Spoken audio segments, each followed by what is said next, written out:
be. Yeah, and it was beautiful play. I gotta say, down the line, great stuff by Curse Academy. They don't make the same mistake. They're gonna ban Cassid in a way to get that one away from Baby Zeus. Aurelia still banned away from Kenny. The Rengar, the Yasuo, the Braum. They add that one against Funny Fufu. Makes plenty of sense here. And the Zig still goes away. So Curse Academy only get to leave up the Lucian that they banned last There's time. still a lot of different bans here from Wazabi Gaming, though. Gragas, Lulu still on the field. Top laners that are highly contested right now. We're probably going to see both of them this game. There's a really good chance of that one. There we go. Lulu the hover on Gragas.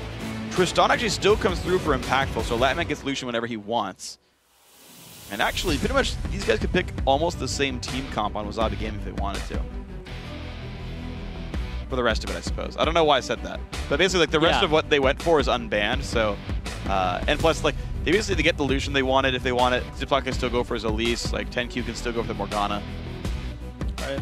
That's what I was trying to say. Hey, they second picked those champions. Right, exactly. That was their first round last time. Just 2-3 them now after they got the high priority Lulu. Makes sense, and then wait for some counter picks. You'll at least see what the support is. Or if they support and jungle on their next picks, then you're just like, okay, we really just wanted these high priority champions taken away from you. It's really what Wasabi's doing. Yeah, at this point, I expect Curse Academy to wait on their mid lane pick. There doesn't seem to be a real need to rush it. But, I've been wrong before in this one because, hey, look, they just hovered on Orianna. The Lee Sin, though, has been great for Saint. I would lock that in. They're going to blind pick Ori. That's interesting. Hey, when the Assassin meta went out of style, man, Cloud started picking up the Orianna a whole bunch. He's one of the champions he had great showings on in the LCS. Now we're going to see him on it again, and they take that away from from Baby Zeus. Yeah. So that he has to play something else. Well, we'll see. Baby Zeus has been known to play some Lulu, even though she's been more frequently a top laner in the past. But we'll see what kind of matchups they go for here. Kenny, of course, a big carry-type player. That's going to spam the random button for a while until they figure out what he actually wants to play in this one. But they need the AD carry here. I still expect that to be Lucian because it was left up, and it was ban-worthy last time. We don't typically see a lot of AD carry bans unless they're basically Tristana. Or like Cog. Yeah, occasionally Cog, right? Like, those are the two that seem to only pull bans right now. And they were so afraid of it, they banned it in game 1. Latman's going to get it this time around. Wazabi Gaming are going to go for the top lane Moondem. Yep, and it's going to be the mid lane Lulu here, which isn't that surprising because Orianna, Kassadin, Ziggs, Yasuo have been taken off the field by bans or picks, and that really just leaves Baby Zeus with champions way further down in his pool. His top 4 champions have all been taken out right now, and all the other ones have been nerfed, like Nidalee, or taken out, and you can't really play it. Karthus isn't that great, and he usually plays it into Yasuo. Yep. They hovered over the Fizz for a bit, but then they're like, nah, we're not. Yeah. So here we go, Curse Academy, just a pretty strong generalist type composition. Team fighting's good with Shockwave and Tristana. Thresh, of course, can make plenty of plays, as can Lee Sin. So Curse Academy, honestly, a bunch of playmakers, and I want to see how that pans out for them. Wazabi Gaming is more of a slow burn type composition. It's like, it's kind of interesting when you compare a champion like Lucian to a Tristana or a Cog, because Tristana and Kog'Maw, despite just being good, sort of all-around good late game AD carries, they actually have windows of power. Like, Rapid Fire lasts for 7 seconds with a 20-second cooldown, so it's up a third of the time. Kog'Maw, I believe it's 8 and 17 or 6 and 17. I know it's a 17-second cooldown. I want to say it's like 8 seconds on. And so he's unpowered for about half the time, and he has to kind of wait around for a while. Lucian is kind of always powerful, cycling spells around. And again, you've got a Mundo in here, a Lulu in here, guys that are going to live in fights for a while and go for multiple sort of sets of spells. And if Wazabi Gaming can actually withstand the front-end burst of things, which Mundo often does, they just keep throwing out damage and they can wear down a team fight. Yeah, the persistent team fight and getting more rotations of your spells off is going to be the key here for them from Wazabi Gaming. But Curse Academy on the other side, like you said, they have a very generalist composition. I'd call it a little more versatile. I think would be the word that I would use. Because they can split push, they can try and dominate a little bit of the early game with Lee Sin. They can scale into late game with Orianna. They can wave clear very well if they're behind. It's kind of like we don't have just 1 or 2 cards. We can play on the fly very well with what we've chosen. Yeah, and they can also just play Protect the Tristana at the end of it all. Yes. You've got a lot of ways to support them. You got Thresh, you got Orianna. Both are very good at keeping AD carries alive. And in fact, there's not even a lot of threats for him anyway. Tristana's one of those champions that I'm like comfortable fighting Mundo with because I know he can't guarantee that I'll die.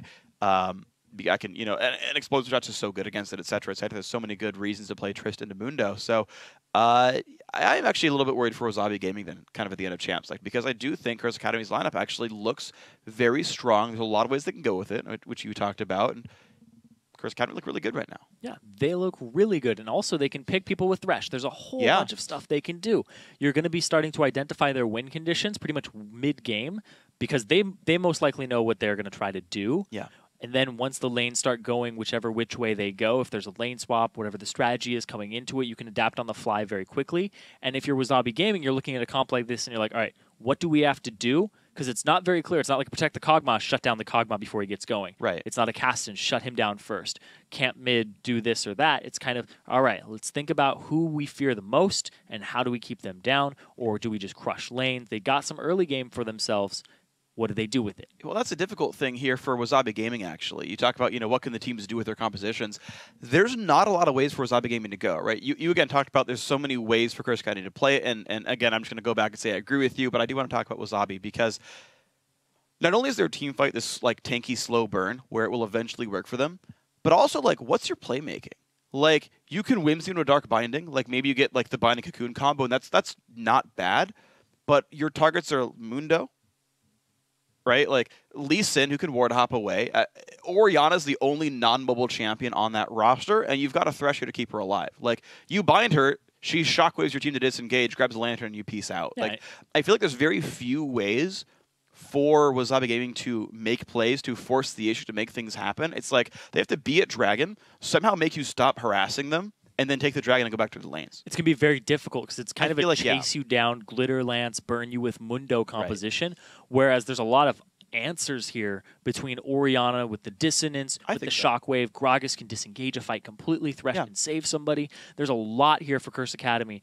But, all of these different things aren't really huge factors if somebody just crushes lane off of a misplay very quickly. And it's like, oh god, this Lucian is three-shotting people. They grouped up. 27 minutes in, they're knocking at our Nexus turrets. Yeah. Whole lot can go in Wazabi's favor. That's true. But it's just how the game plan pans out and what people do inside of it. Exactly. Yeah. This hand was like, I'm ready to talk. I didn't have to cut you off. But no, I gotcha. Yeah, it's basically, I agree with you. Like the laning phase could be so good for Wazabi Gaming because they did well the first time around. I know 10Q is incredibly good from what I saw from the first game. He can set up Latman so well. And what can happen here basically is they can win the bot lane so hard, and he's been good with Black Shields. He's been blocking Braum Qs. He could probably block Thresh hooks as well. Crush that lane so hard, win it, and then be like, as you talked about, Lucian three-shotting people, that can just win you a game outright. And it looks like they're going for a lane swap into the top lane here. Actually, no, they're just going for an invade. They tried this last time, too. They're going to go invade. Kenny shows himself to Chris, but that's not unorthodox to see the top laner there, but he actually saw more. Binding? The binding. Ooh! That was real close. Looked like it was following his bottom as he body slammed out.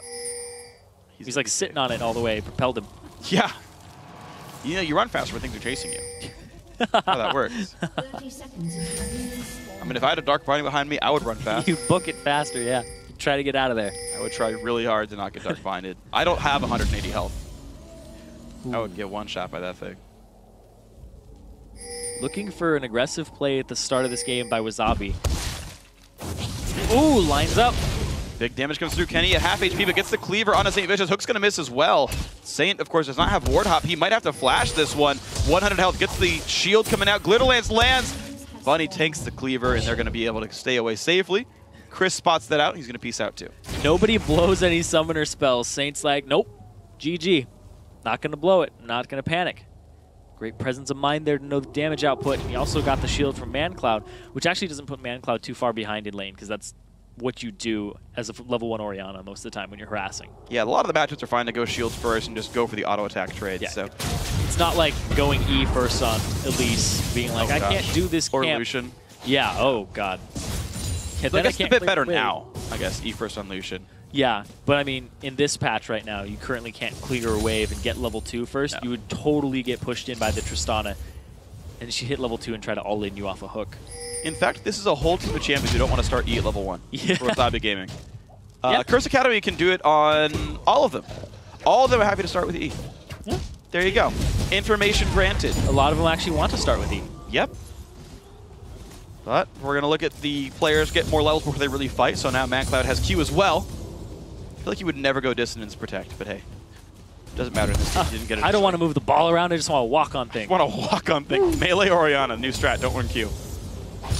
Please don't do that. Unless you're against me, then don't. Ah, Phreak told me to do it. Oh my gosh. Going please. into solo Q. Also, Phreak jungle did Lulu. it. Well, level 3 comes out for Captain Ziploc. Got his blue buff, so his mana is going to come back in. Baby Zeus puts the ward on the top side, which does actually correctly track where St. Vicious is right now. Ziploc looking for a gank up top. He's going to avoid this river ward. Alright. Get his way into this lane. Well, the thing is, Chris hasn't been playing very aggressively, so I feel like all Ziploc can do is predict counter ganks here, and then be like, oh, no, nothing happened here. I don't think there's an easy way to get in and get a kill there. It's pretty crazy, though, because it's a Gragas. Gragas typically will be right up in your face at the start of the game.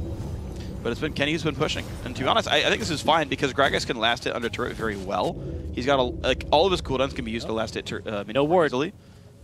Okay, well, there's the flash play. Gets on the 2 of them. Ignite out of Latman. Who's going to get the black shield? Hook ready. They're trying to run away, and no, they catch 10Q right off the bat. He's got almost nowhere to go. Flash and heal are burned there. They're still putting damage on Impactful, losing a lot of health for this one. They're still chasing 10Q. Play well quite late, but the bind onto St. Vicious. But he's going to ward hop, not even ward hop, just hop to a thrash and get away for this one. No one is around, turning around, but Latman still wants his battle. Wow, forces the flash with the aggression. Bunny going to play Latman back. He still has his flash. He's going to fight this 1 versus 3. Latman, he could have flashed out of that. But he's going to... God. Latman versus the world. That was impressive, though. Latman did not show fear that entire time. He got a couple flashes, too. And now, see Ziploc wrapping around. Well, he knows there's no one in the jungle anymore. Saint's got too little health to do anything, so if someone stays... He could dive this. Yes, he can. And then rappel up. They're going to see him, though. There's not enough minions to make this dive happen, I don't think. He's going to get spotted right now on that ward. Yeah, that ward's a really good ward. Really well placed. Ziploc standing on top of it. They see it coming. Saint's booking it down there. And they're trying to keep the wave off for as long as possible. Yeah, Trish is pushing as fast. Oh, here's Morg, though. They can do this. Here they go. Cocoon.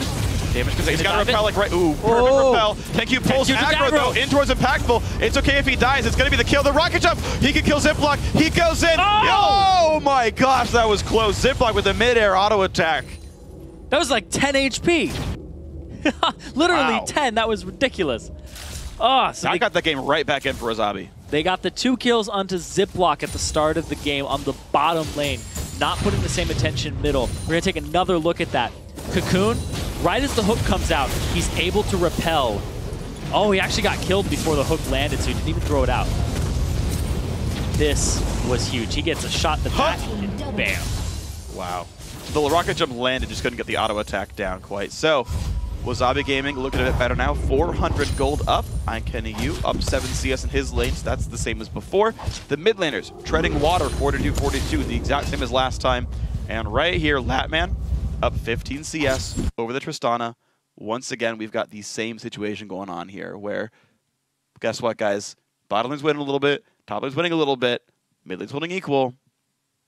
What next? Latman got Lucian, though, a very high priority champion for him that was banned away last time, and you can see right there, he's about twice the CS of the Tristana coming into this. They both have pickaxes, though, so he doesn't have any type of actual tangible advantage in his inventory. He's just got gold sitting in his inventory waiting. He's got some levels. Look at that. Yeah. They're very close. They're actually only 60. Right. Well, that's the thing, right? The Tristana got killed, right? Got an assist on there as well. So she has the first blood gold, and that's why you see that kind of situation. The real big advantage is simply the fact that Elise, right here, there's a score line, up 400 gold over the opposition. Right. Oh, there it is. Yeah, right, my hand disappears underneath it. But she's actually got an item lead here, right? She's the one who's got finished sight stone, or not finished sight, sorry, finished spirit stone, amplifying tome, boots of speed as well. Saint's got like a long sword and like a machete, and like maybe boots and stuff as well. But like you have an actual, it's actually just that, right? Like that is a significant item lead across the junglers here, which you can pay forward. It's a difficult thing. It's a gold lead that you have to try really hard to manipulate. If you're like fighting in the bottom lane and you're like up a BF sword, like great, if we trade, you die, right? And you can push your weight around and that's easy. If you're Elise and Lee Sin and they're just clearing the jungle over and over again, you don't really get any advantage from your item lead. So it's going to be, I think, still up to Captain Ziploc to make good plays. Yeah, as a jungler, I like to think of it like this, where when you get the gold on a laner, it's constantly present gold in combat stats in a matchup. When you're in the jungle, it's very temporary combat stats that run into a lane and it's like, did I tilt the lane? All right, let's come back. So it's like a kind of burst of power that shows itself every now and then. Granted, it can move itself around the map, but it's not always in a matchup constantly fighting against somebody else's gold. Yeah, and so it's up to Captain Ziploc to, show up to the lanes in time, show up at the right positions, and You have to push happen. Yeah, and the thing is, there's only so many lanes with kill pressure. Because Mundo doesn't have the best kill pressure on Gragas. At this point, Gragas has his ultimate. Right about now, by 6 minutes, you typically have it. So good luck making that dive happen without more items coming through yet, right? You've got tanks coming in there. Mid lane, Lulu versus Orianna. Again, really low kill pressure there. Hard to make that happen. Even if you land the cocoon, I don't know if you really even kill Mancloud in that case. So it's like only the bot lane can you really force this issue. And then you can. Cocoon binding, you just kind of chase through. Maybe you have enough there. But that's like the only one you can very obviously tilt. Yeah, not a lot of gank assistance and kill pressure in these lanes. So it's very hard to get a grasp on them.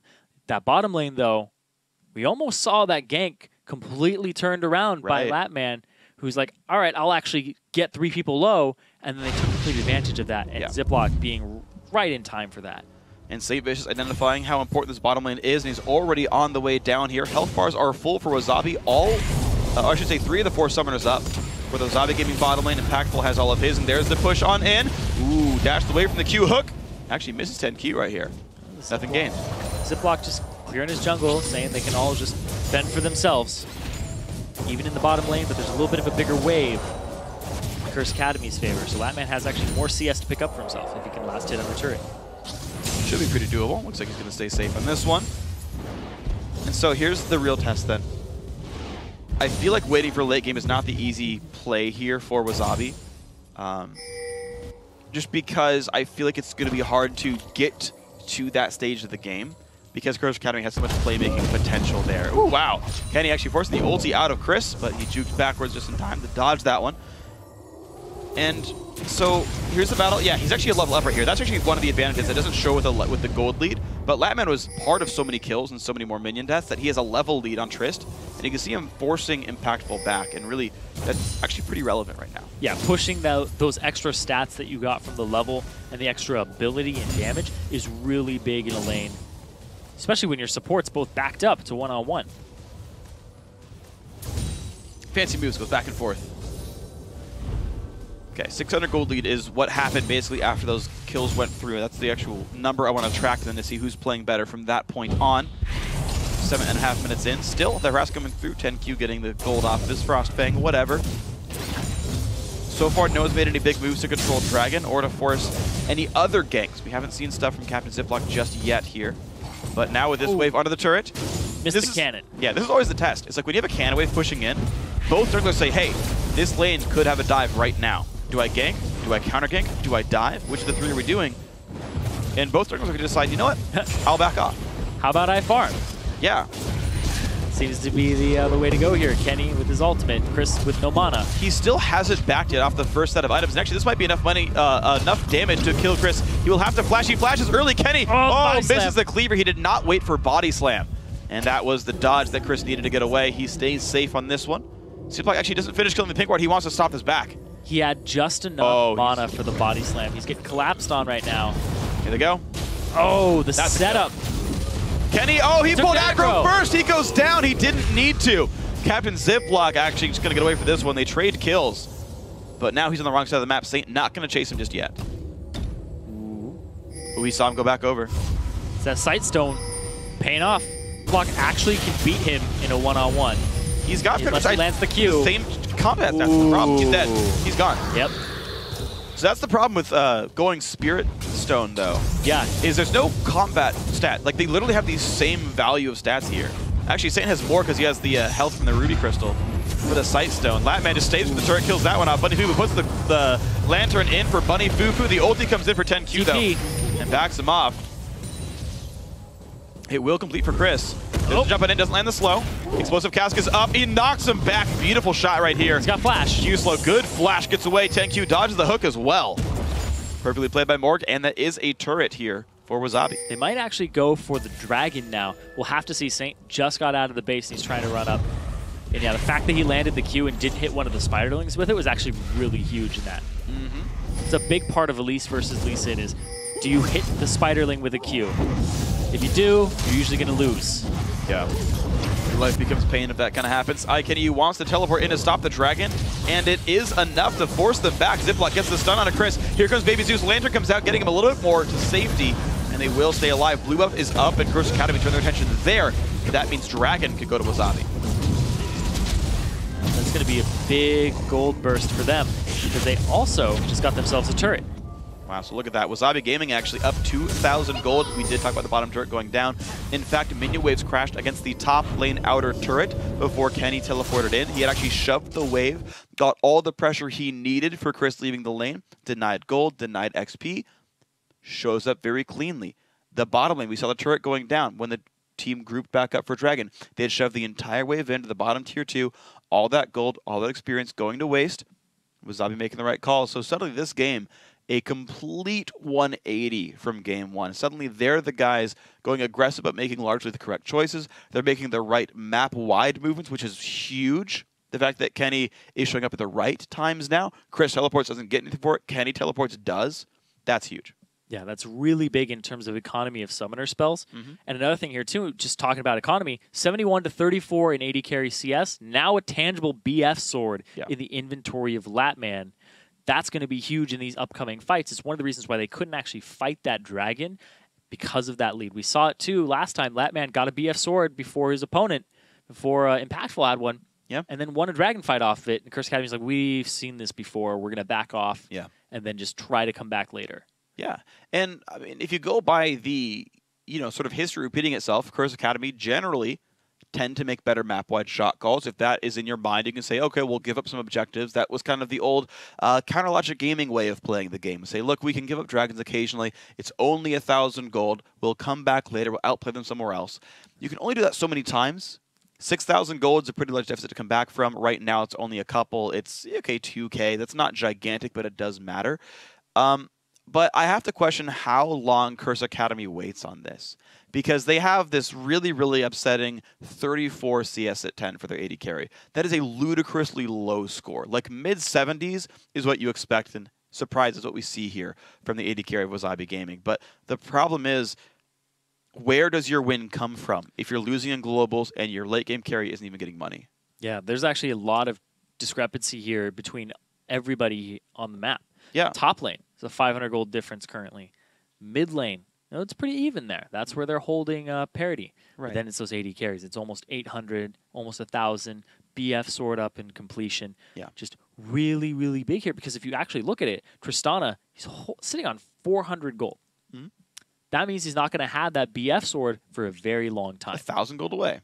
That's really rough, and that takes like 8 minutes to farm up. And that's if you get good CS the whole way through. And of course, keep in mind when you look at those gold leads, about 300 of that roughly is the global gold that's been acquired by Wazabi Gaming. And when you see a matchup tipped by a little bit sometimes, hey, my bottom lane got a turret, that's awesome. Hey, they took the dragon, that's awesome. That gives me an extra item ledge over my opposition. But yeah, down the line, over and over again, Wazabi Gaming are making the better choice. And as soon as they started to get into the correct team fights, they were a team to be feared again. That was all it took, and they found that, and that's the big thing for them. And you've got ways for Curse Academy to get back in, but they've got to find them. Hey, by the way, your front line is still scaling up. You've got damage Elise coming through. You don't have a ton of ability power yet on Lulu. Catches can still work. Good shockwaves can still turn the game. 25 minutes down the line, Tristana might come online, but that one isn't in the playbook right now. It's very much about, look, we need some good plays by Lee Sin before they get too big. Yeah, and actually, fun fact here, I was doing some research on outside tournaments, and Wazabi Gaming has actually beaten Team 8, Coast, and Curse Academy. All three of them at least taken a game off of them or put up a great fight. So they actually have, if they were putting little notches in their computer case, they could actually put notches on all three of those teams. So they've beaten top teams in Challenger. Yeah. And the question is, do they show up today? Do they continue pushing this lead and actually just make that notch just a gigantic gash and be like, Curse Academy's done? Done. Just cut them out. Like, I don't have a good analogy for that. Also, maybe like each one is a stick of RAM with like their name on it. But like, why would you reduce RAM from your computer? So I don't know. Replace it with the better one. Oh yeah, you got to replace it with a better RAM. It's now Wazabi Gaming RAM. It's ours now. You just like have one. I don't have a good analogy for computer cases and teams you beat up. Guys, tweet at Level Esports. Let us know the best analogies, the best metaphors for beating up on people in the video games.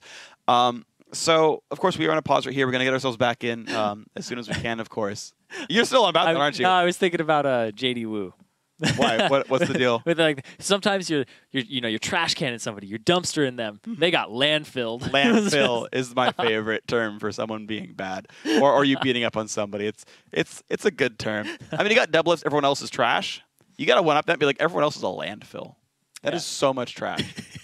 Did you know, actually, if you call someone a trash can, that is a compliment because they're good enough to carry trash? Did you know? Okay. Information gained. Got you covered, guys. All right. Oh. No, I almost didn't have anything. I was, you didn't have all right was like a period. It's like a telegraph where you say stop instead of period. It's da-da-da-da, all right. And that's where I... Would have been your Morse code stop. Yeah. All right. No, it was stupid. I don't know. I don't think telegraph's even the right term for this one. Is it telegram? I think it's telegram. Yeah, okay. Well, we figured it out in the end there. The more you know. Telegram's not even relevant in the world. telegraph. I don't know. You know what? I've forgotten. It doesn't matter anymore. I am not an expert on Morse code. Nor am I. All of the They're before my time. We have so much in common. We're both in our mid-20s, and we're older than some technologies now. Or I guess younger in this case. Right, so I don't know what else to say about this game, unfortunately. We're only 10 minutes in, right? I don't want to talk about too much because, at this point, people... You know what?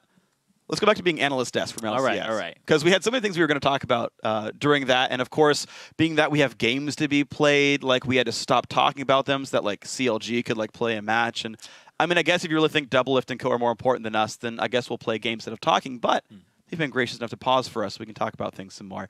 So we were talking about innovation and new champions having an effect elsewhere on other people's champion pools, other people's play styles, right? You've got... Even though, like, it was just weird, like, Morgana, like, took this weird dip in popularity and then came, like, she was, like, top tier, disappeared for a couple of seconds, and then came back when Braum was big again. Same thing with Nami. Right, yeah. Nami came up, I think, partially because of Morgana, as, like, she's a good counterpick in the matchup. And also, yeah, we talked to a lot of players saying that, well, late-game hyper carries are more important.